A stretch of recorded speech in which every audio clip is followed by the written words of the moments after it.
రోజుల్లో యాక్చువల్‌గా యూత్ అంటే ఎక్కడ టైమ్ స్పెండ్ చేస్తున్నారు? ఇంట్లో టైమ్ స్పెండ్ చేస్తున్నారా? నేను అడిగే క్వెషన్స్‌కి ఒక రెండిటికి సమాధానం చెప్పండి. మూన్‌లైట్ కింద ఎంతసేపు టైమ్ స్పెండ్ చేస్తున్నారు?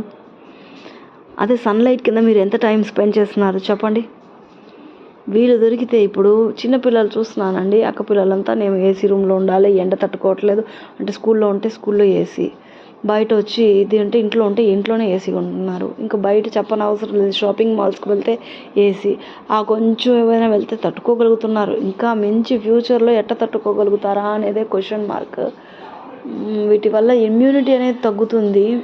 ఈ ఏసీస్ వల్ల స్కూల్లో కూడా. కానీ దీన్ని స్కూల్స్‌లో వాళ్ళు కూడా కొంచెం దృష్టిలో తీసుకోవాలి. ఎట్లా ఇది చేస్తారు? ఇమ్యూనిటీ అనేది చాలా తగ్గుతుందండి. ఇంతకుముందు మనం చిన్నప్పటి నుంచి ఏసీస్‌లో పుట్టి పెరిగామా అంటారు. కానీ ఇప్పుడు అంత తట్టుకోలేకపోతున్నాం అంటారు. కానీ తట్టుకోకుండా ఉండలేము. తట్టుకుంటున్నాము కూడా.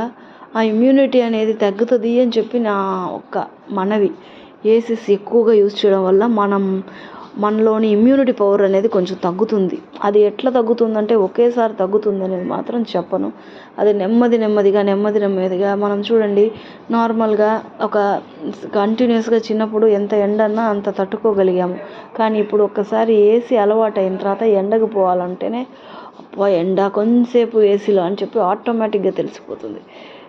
ఏ విధంగా అంటే సీరియల్స్కి అడిక్ట్ అయిపోతున్నాము. అట్లే ఈ చల్లదనానికి ఏసీకి కూడా అడిక్ట్ అయిపోతున్నాము. దీనివల్ల ఏమంటే మన ఇమ్యూనిటీ అనేది తగ్గుతుంది. వేరే ఏమీ లేదు, ఇమ్యూనిటీ ఒక్కటి తగ్గుతుంది. అంటే దీనివల్ల ఇమ్యూనిటీ తగ్గితే ఏముందంటే కరెక్టే, ఏం కాదు. ఇమ్యూనిటీ అనేది లైఫ్ స్పాన్ తగ్గిపోతుంది అని చెప్పి నా ఇది. ఏమంటారు ఫ్రెండ్స్ దీనికి?